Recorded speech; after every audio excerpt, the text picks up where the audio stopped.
Bismillahirrahmanirrahim. Assalamualaikum warahmatullahi wabarakatuh. Selamat pagi anak-anak. Semoga selalu dalam keadaan sehat ya pagi ini. Sudahkah sarapan untuk mempersiapkan menerima materi pelajaran di semester 2? Oke, kita akan masuk ke pelajaran pertama di semester 2 mengenai litosfer. Kalian sudah tidak asing lagi ya dengan istilah litosfer ini, karena secara umum litosfer ini sudah dipelajari pada saat semester 1 kemarin. Oke, untuk mengulas materi, Ibu akan review sedikit pembelajaran mengenai geosfer di semester 1. Oke, ini dia, geosfer. Geosfer merupakan objek dari pembelajaran geografi, yaitu mengenai komponen-komponen yang ada di bumi dan saling terkait. Geosfer ini dibagi menjadi 5 komponen.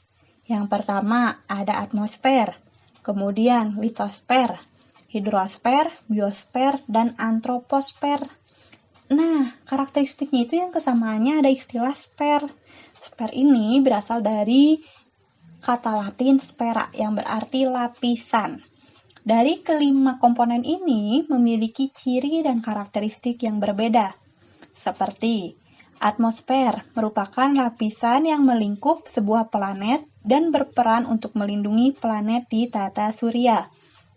Jadi, atmosfer ini merupakan lapisan atau suatu komponen yang berhubungan dengan ruang angkasa. Fokusnya atmosfer ini hanya di ruang angkasa. Yang kedua, litosfer. Litosfer merupakan lapisan bumi yang paling luar serta komponen fisik dan non-fisiknya yang biasa dikenal dengan kerak bumi. Litosfer ini berhubungan dengan bumi.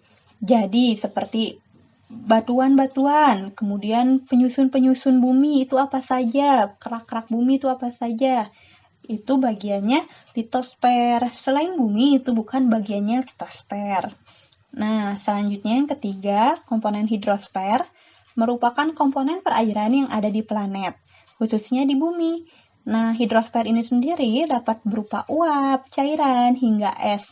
Jadi, yang berhubungan dengan perairan itu dinamakan dengan hidrosfer, baik perairan darat maupun perairan laut. Selanjutnya ada biosfer. Biosfer ini merupakan lapisan yang berperan sebagai tempat kehidupan makhluk hidup. Jadi sebagai lingkungannya ya biosfer ini. Dan yang terakhir ada yang dinamakan dengan antroposfer, yaitu bagian dari lingkungan yang dimodifikasi untuk dapat dihuni oleh manusia. Perbedaannya, kalau biosfer hanya lingkungannya saja, seperti hutan hujan basah, kemudian sabana, kemudian sauna, gurun, dan lain-lain. Nah, kalau antroposfer ini lingkungan yang sudah dimodifikasi khusus untuk manusia. Jadi di dalamnya ada ciri-ciri yang dapat dihuni oleh manusia. Oke, itu sedikit review pelajaran semester 1 mengenai geosfer, dan saat ini kita akan mempelajari mengenai litosfer, berarti yang berhubungan dengan bumi. Apa saja yang akan kita bahas hari ini? Yang pertama adalah karakteristik lapisan bumi, kemudian struktur bumi, kemudian batuan penyusun bumi, siklus batuan, dan yang terakhir adalah mineral. Oke, kita masuk ke litosfer. Tadi sudah dibahas sedikit bahwa litosfer merupakan lapisan terluar yang ada di bumi atau biasa disebut dengan kerak bumi. Tapi apakah yang dimaksud dengan litosfer sesungguhnya? Mari kita lihat. Iya, litosfer biasa dikaitkan dengan bumi, mulai dari penyusunnya hingga komposisinya dari pembentukan. Contohnya saja geologinya, berarti khusus ke batuannya dan lain-lain. Namun lebih luas dari itu, litosfer merupakan lapisan bumi terluar dan memiliki ketebalan yang cukup tipis bila dibandingkan dengan struktur bumi lainnya. Nah, litosfer ini menurut istilahnya berasal dari dua bahasa Latin. Yang pertama ialah litos dan kedua sfer. Litos memiliki arti batuan, sedangkan sfer memiliki arti lapisan. Jika digabungkan, maka memiliki arti lapisan batuan.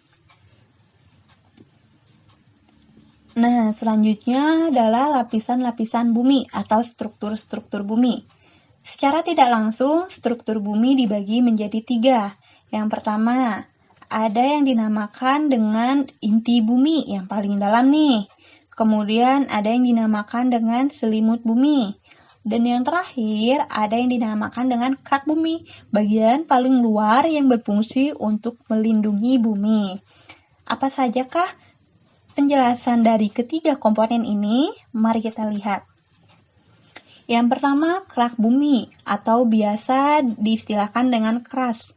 Kerak ini merupakan lapisan bumi paling atas, memiliki ketebalan antara 10 hingga 70 km dan dinamakan dengan lapisan sial atau silisium dan aluminium.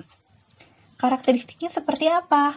Nah, kerak bumi ini dibagi menjadi 2, yaitu kerak benua dan kerak samudera. Kerak benua ini lebih tebal bila dibandingkan dengan kerak samudera. Namun, kepadatannya berbeda. Kerak samudera lebih tebal bila dibandingkan dengan kerak benua. Jadi, berat dan tebal itu berbeda ya. Oke, kerak benua itu apa? Kerak benua itu merupakan suatu susunan penyusun dari daratan atau benua. Sedangkan kerak samudera sesuai dengan namanya merupakan batuan atau struktur penyusun dari samudera atau lautan. Nah, selanjutnya yang kedua yaitu selimut bumi atau mantel. Yang ini tadi warna oranye. Selimut bumi ini merupakan lapisan yang melindungi inti bumi. Lapisan ini memiliki ketebalan 1200 km, lebih tebal dari kerak bumi ya. Dan dinamakan lapisan sima, yaitu silisium dan magnesium. Mantel bumi ini dibagi menjadi 2, ada mantel atas dan ada mantel bawah. Mantel atas ini bersifat lebih dingin karena letaknya tidak terlalu dekat dengan inti bumi, sedangkan lapisan bawah ini lebih panas. Selimut bumi ini lebih berat ya, lebih padat dibandingkan dengan kerak bumi karena terbentuk dari silisium dan magnesium. Silisium dan magnesium memiliki berat jenis lebih tinggi dibandingkan dengan lapisan sial atau silisium dan aluminium. Yang terakhir merupakan inti bumi yang ditunjukkan dengan warna kuning dan warna putih. Inti bumi ini dibagi menjadi 2, ada inti dalam dan inti luar. Memiliki suhu yang paling panas ya di antara ketiga struktur ini. Nah, inti bumi dalam memiliki ketebalan lebih tinggi bila dibandingkan dengan inti luar dan memiliki kepadatan lebih tinggi pula karena tekanan-tekanan dari luar, tekanan dari inti luar, tekanan dari selimut bumi, dan tekanan dari kerak bumi sehingga menghasilkan inti bumi bagian dalam lebih padat. Oke, selanjutnya kita masuk ke batuan. Batuan ini apa? Batuan merupakan suatu lapisan utama penyusun bumi. Batuan ini terbentuk dari magma panas yang kemudian mengkristal dan dianggap sebagai mineral. Batuan ini dibagi menjadi 3. Yang pertama ada batuan beku, batuan sedimen, dan batuan metamorf. Ketiga batuan ini dibedakan karena proses pembentukannya. Nah, batuan beku merupakan batuan yang terbentuk dari magma pijar, kemudian membeku karena penurunan suhu ya. Terus, batuan sedimen itu terbentuk dari hasil endapan batuan yang telah ada sebelumnya. Jadi dari batuan beku nih, karena terpengaruh air, kemudian terpengaruh longsor, dan terpengaruh hujan, terpengaruh penguapan, dan lain-lain, maka akan menjadi batuan sedimen. Yang ketiga, batuan metamorf atau batuan malihan. Batuan ini mengalami metamorfosa atau perubahan. Jadi batuan sedimen yang terlalu lama terkena tekanan, suhu, penguapan, dan lain-lain akan menjadi batuan metamorf. Nah, batuan beku berdasarkan tempat terbentuknya dibagi menjadi 3. Ada batuan beku dalam, batuan beku korok, dan batuan beku luar. Jadi ini hanya tempat pembentukannya saja ya. Batuan beku dalam berarti terbentuk di dalam magma, terjadi karena penurunan suhu, faktor utamanya suhu. Kemudian magma tersebut mengkristal dan sehingga menjadi batuan beku.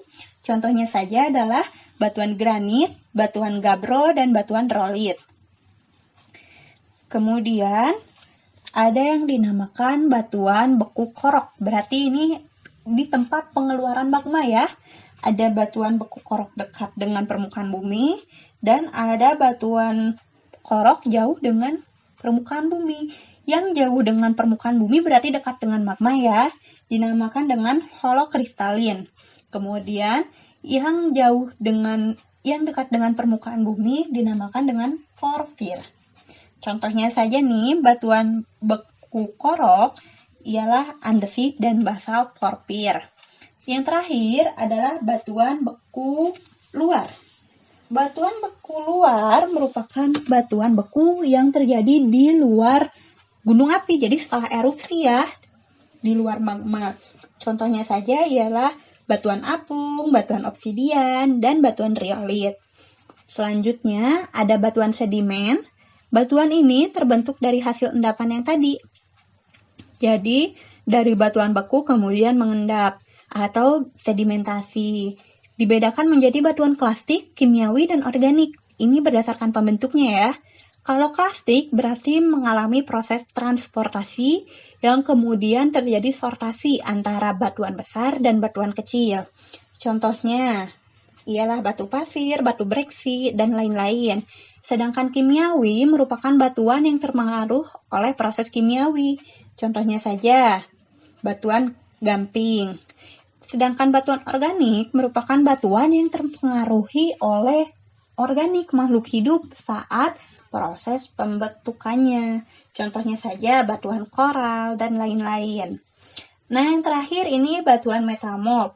Merupakan batuan yang terjadi karena perubahan suhu, tekanan yang terlalu lama. Selanjutnya ini siklus batuan ya. Yang pertama, yang warna merah ini dinamakan dengan magma, yaitu cairan panas di dalam bumi sebagai penyusun bumi. Magma ya sebagai bahan dasar pembentukan batuan. Selanjutnya yang nomor 2, ini kemudian beralih menjadi batuan beku. Magmanya mengalami pendinginan. Selanjutnya yang nomor 3 ini batuan sedimen klasis, yaitu batuan yang terendapkan secara mekanik serta mengalami transportasi sehingga tersortir batuan besar dan batuan kecilnya. Kemudian yang keempat ini merupakan batuan sedimen kimiawi dan organik. Batuan ini larut di dalam air, lalu mengalami proses kimiawi dan dibentuk oleh organisme. Yang nomor 4 ini ya. Dan yang terakhir ada batuan metamorf, yaitu batuan yang terjadi akibat dari tekanan dan suhu yang mengalami perubahan. Nanti batuan metamorf ini akan melebur, kemudian berubah lagi menjadi magma. Nah, yang terakhir kita akan bahas mineral. Mineral itu merupakan bahan alamiah bersifat anorganik, jadi tidak hidup ya. Kalau organik merupakan hidup. Biasanya berbentuk kristal, tersusun dari satu unsur atau beberapa unsur dengan bentuk dan komposisi tetap. Dari magma, membeku, mengkristal, mineral, batuan. Jadi seperti itu strukturnya. Berdasarkan peranannya terhadap batuan, mineral ini dibagi menjadi 3, yaitu mineral utama, sekunder, dan tambahan. Mineral utama ini merupakan komponen mineral yang diperlukan untuk menamakan batuan. Jadi penamaan batuan ini dari mineral utama, contohnya feldspat, dan lain-lain. Kemudian mineral sekunder merupakan mineral yang diperoleh dari dasar proses pelapukan atau metamorfosis. Ini pembentuk dari batuan sedimen dan batuan metamorf. Yang ketiga, mineral tambahan yaitu mineral yang terbentuk dari kristalisasi magma. merupakan bahan pembentuk batuan beku. Namun, mineral tambahan ini sangat sedikit jumlahnya di bumi. Biasanya ada di batuan yang bersifat asam. Oke, itulah penjelasan dari dinamika litosfer untuk pertemuan saat ini. Terima kasih sudah berpartisipasi dengan mendengarkan video ini. Semoga ilmunya bermanfaat dan jangan lupa kerjakan lembar kerjanya ya. Wassalamualaikum warahmatullahi wabarakatuh.